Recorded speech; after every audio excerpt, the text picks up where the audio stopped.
Olá pessoal, estou aqui para mais uma aula de Biologia e o assunto de hoje é a evolução, a diversidade das espécies. Nós sabemos que a evolução em algumas espécies ela é rápida ou ela pode ser uma evolução mais lenta.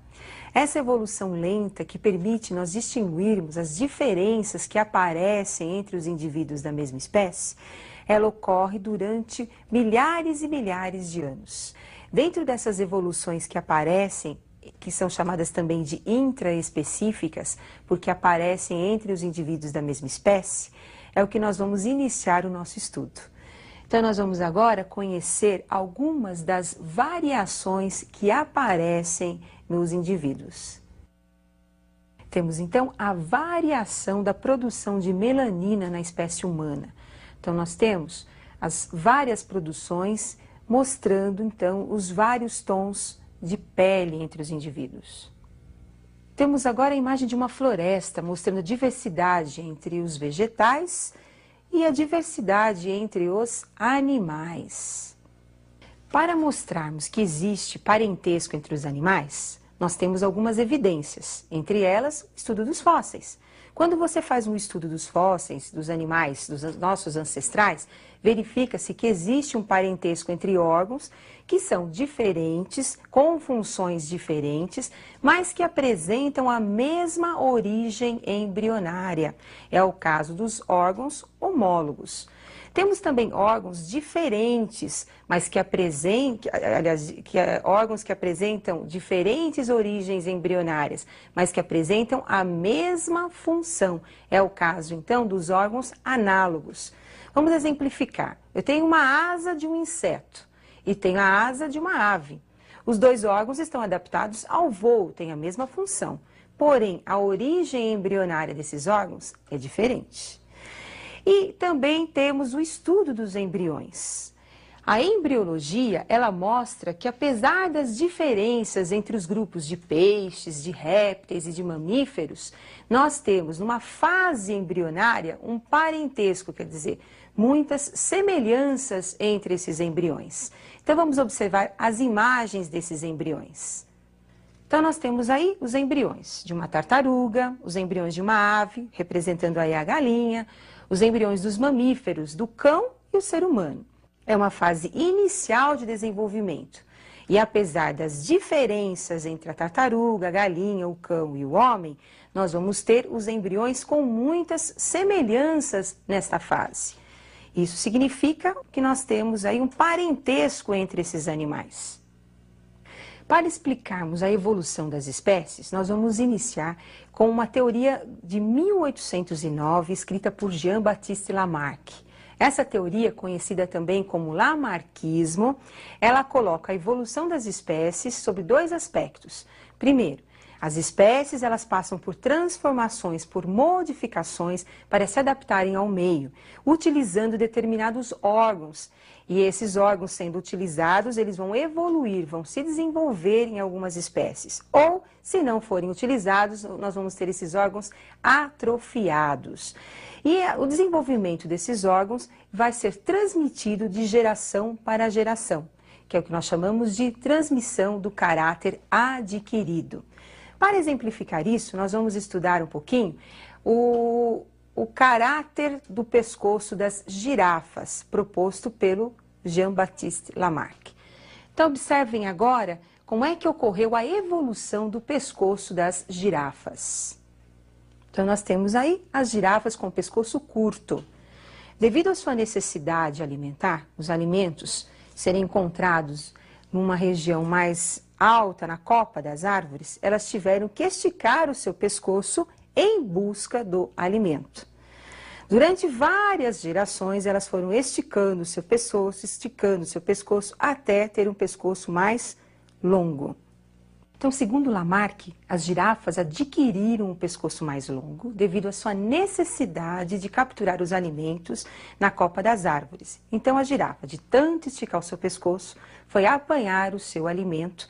Ela, então, desenvolveu um pescoço mais longo.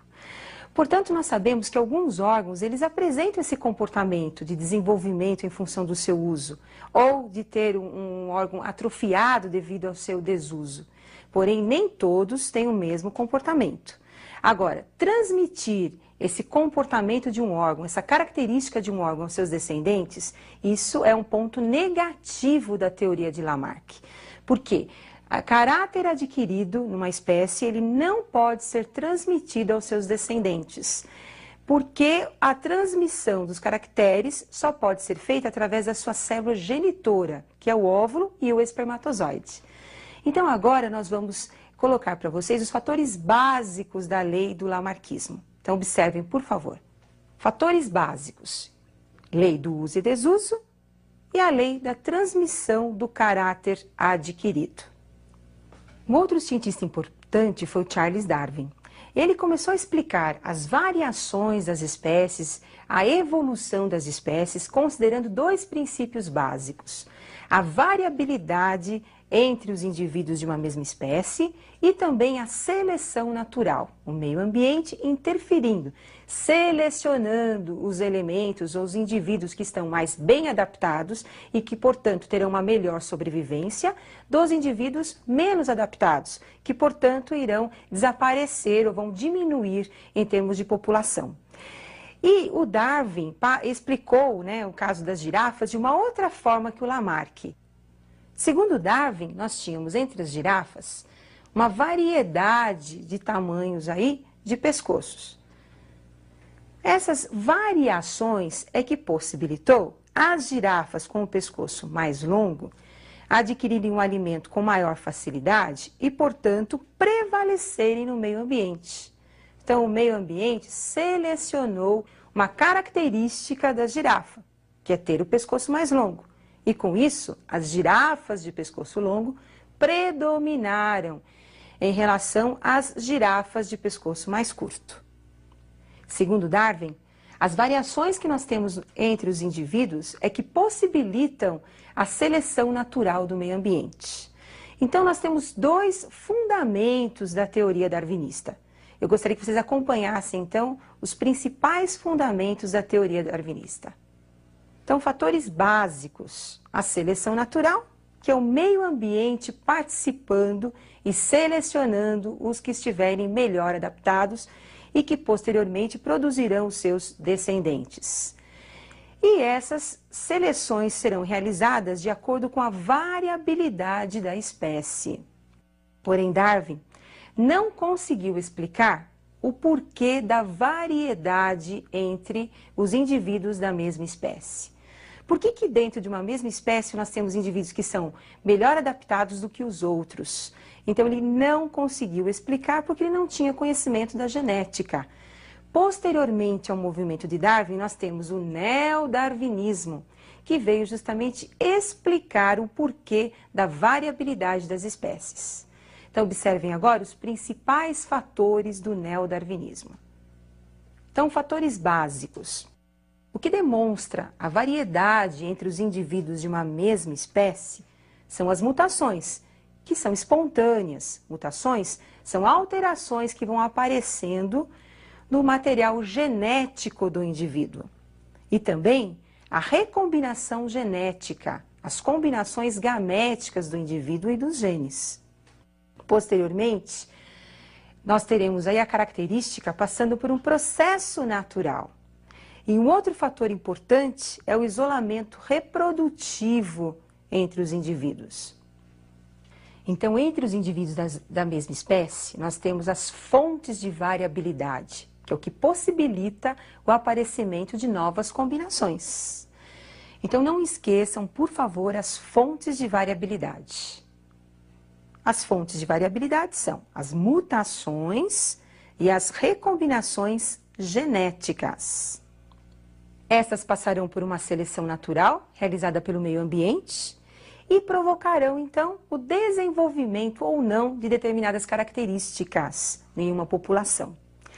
Agora, dentro das características evolutivas da espécie, existem alguns detalhes que você não pode esquecer. Entre eles, nós temos o melanismo industrial, que é justamente um problema em que a seleção natural ela vai distinguir indivíduos diferentes da mesma espécie, que é no caso das mariposas. Eu gostaria que vocês agora acompanhassem imagens mostrando o desenvolvimento ou o predomínio de algumas populações de mariposas. Nós temos aí um ambiente onde vocês estão observando o aparecimento do tronco de uma árvore num local sem poluição. Esse tronco da árvore claro, nós vamos encontrar mariposas claras e escuras e a presença de um predador.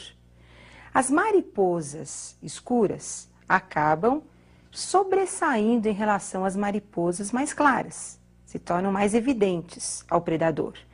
Com isso, o predador irá diminuir a população das mariposas escuras e nós teremos um crescimento da população das mariposas claras em relação às escuras. Posteriormente, com a industrialização, nós teremos um tronco escuro devido ao depósito de fuligem dos poluentes. Com isso, as mariposas escuras se tornam camufladas nesse tronco escuro e as mariposas claras sobressaem em relação às escuras. O predador irá diminuir, através da predação, a população das mariposas claras e nós teremos um aumento da população das mariposas escuras nessa situação. Outro assunto importante dentro da seleção natural é o uso inadequado dos antibióticos. Esse uso inadequado leva à seleção natural de bactérias resistentes ao antibiótico. Então, com isso, nós temos muitas doenças como a pneumonia retornando aos pacientes devido ao uso inadequado, devido às bactérias resistentes proliferarem no indivíduo. E eu termino hoje o nosso curso de Biologia, esperando que vocês tenham um excelente resultado, que vocês atinjam o seu objetivo e também o seu sonho. Até mais, pessoal!